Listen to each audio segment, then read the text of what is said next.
And we are back with the fourth segment of the GSMC basketball podcast presented by the GSMC Sports Network. And in this fourth segment, I'm going to talk about why all of these players like Carmelo Anthony and Paul George, it seems like they're all saying that they're giving reasons why the Paul George and the Melo move didn't work out. I believe this was on a Paul George's podcast, and I'm just going to go ahead and talk a little bit about what the article is saying. And the reason why I'm doing this is just because, I liked the team. I liked the Melo being on the Thunder. I'm a big Carmelo Anthony fan. I mean, I've watched him when he was on the Knicks and his little, his jab steps and contested mid-ranges. I don't know why it was so fascinating to me, I don't know why the jab stepping and the constant mid-range pull-ups were something that I liked, but I mean, seeing him just toy with defenders without even moving, I thought was ridiculous, and I thought it was really impressive because he would just jab step, pump fake, jab step, and defenders would bite on it. And then the second they bite, he just rises up and he shoots. And it doesn't matter whether there's a hand in his face. They just, he knocks it down. And obviously, Paul George, one of the best ball handlers that at the small forward position. And, I mean, he's just a very talented forward as well. A lot of people would like to call him Kyrie Irving if he was 6'8". And I'm not really sure if that's a good comparison or not. Let me know what you guys think. And then, of course, Russell Westbrook. Now, I know my opinion on Russell Westbrook isn't that great, now, but this is because of the previous years that he's had. Before he had that year with Houston and with Washington, because around the time with Washington, that's sort of when I just didn't really like his game. But when he was on OKC and when he was winning that MVP, and then the year after, I was a very big fan of Russ when he won that MVP. And, I was just a big fan of his mid-range pull-up and, just the fact that he could use that pull-up when people thought he was going to drive. It was such a clean pull-up, and it would almost always go in. But throughout the years, he sort of started to lose that ability. And because he started to lose that ability, I was just, I just got upset, and I haven't really liked his game ever since. But they teamed up.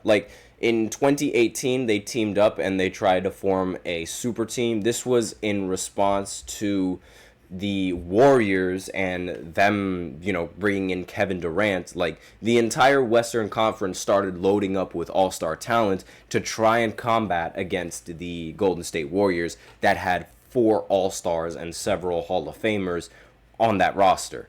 And so this was their response. But unfortunately, they never really got it going. It only lasted for 1 year, and then Carmelo Anthony went over to Houston, and then Houston immediately waived him after 11 games, and in the final game, Carmelo Anthony went 1 for 11 or something like that. It was really, really bad. And people were calling him washed. People were calling him this, that, and the other. And then he goes over to Portland and he shows that he could still play basketball. And then he plays with LeBron on the Lakers and just, doesn't work out either. And then as for Paul George, he stays with OKC for 1 more year, but then immediately gets traded over to the Clippers where he was supposed to win a championship, but we all know exactly how that went. And then after his time with the Clippers, he's gone to Philly. So obviously, this roster, the OKC, they've come a long way. And coincidentally, they still have, the talent, and they've made it farther without Russell Westbrook, Carmelo Anthony, and Paul George now than with Russell Westbrook, Carmelo Anthony, and Paul George. Now, obviously, the attempts to rebuild the roster in response to Golden State, they were facing challenges, and they were struggling to maintain momentum due to internal issues between management and players. So, apparently, according to this article, during the 2017 offseason, the Thunder boosted their roster by acquiring Melo and Paul George. Now, despite high expectations, their time together was short. I'm reading off of the article. Now, both players opened up about their experiences and what went wrong during their stint on the Thunder during an appearance on the 7 p.m. in Brooklyn podcast Carmelo Anthony recalled a pivotal moment with then head coach Billy Donovan. He said, quote, "I was working with Sam Presti, who we were able to figure a deal out. Billy Donovan called me in Paris, and he was like, we want to start developing Jeremy Grant into the lineup. He is younger." And I was like, okay, cool. Just tell me you want me to accept that role. I am willing to work with you. He was like, nah, we don't think it is going to work here anymore, Anthony revealed. So they just kind of went away with him, it seems like. And it's very odd because Jeremy Grant doesn't even play for the Thunder anymore, and it's like, really?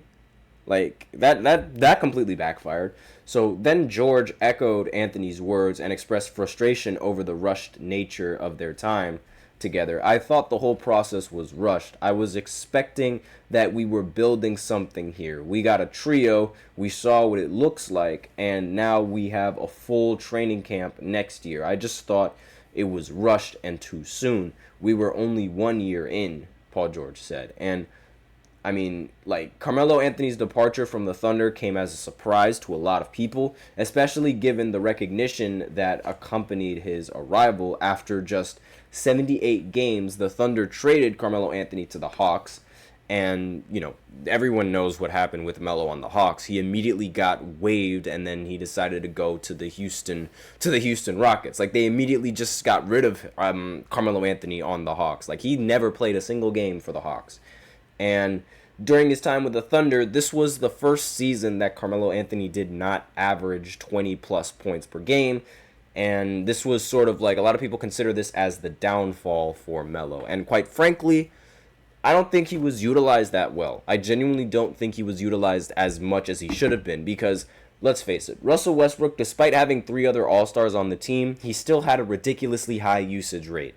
And the fact that Melo was designated as a catch and shooter is kind of pointless and degrading. But at the same time, I'm not going to sit here and say that his play style is, very, helpful for many teams. It's cool to watch, but it's not that helpful. I will admit that it's very inefficient the way that he plays. But I don't care because it is so fun to watch. Now, Paul George was, according to this article, brutally honest take with his, Los Angeles Clippers stint, experienced, a similar fate. Although his stay was slightly longer, it seemed like everything was rushed with the organization. And in a way, it kind of was, because it was like it seemed like OKC was expecting them to win like right now and pair them up now and immediately, boom, they're going to perform very well. But that's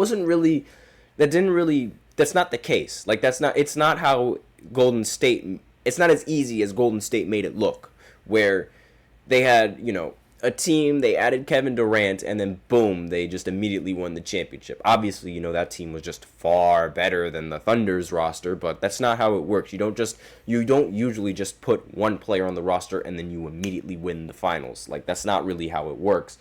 But it seems like that was sort of the approach that the Thunder wanted to go with. But aside from that, that is all that I have to talk about in this next segment. Let me know in the comments what you guys thought of OKC's duo, or trio, my bad, and their time in OKC. Obviously, they were rather disappointing, and obviously, you would have expected them to do a little bit more in the postseason, but I digress. So now we will go ahead and go into the 5th and the final segment, where I talk about the next game that's going to be happening at 3 o'clock. The United States going up against South Sudan. It is highly anticipated, so I'm going to go ahead and talk about that right after this short break, so be sure to stay tuned.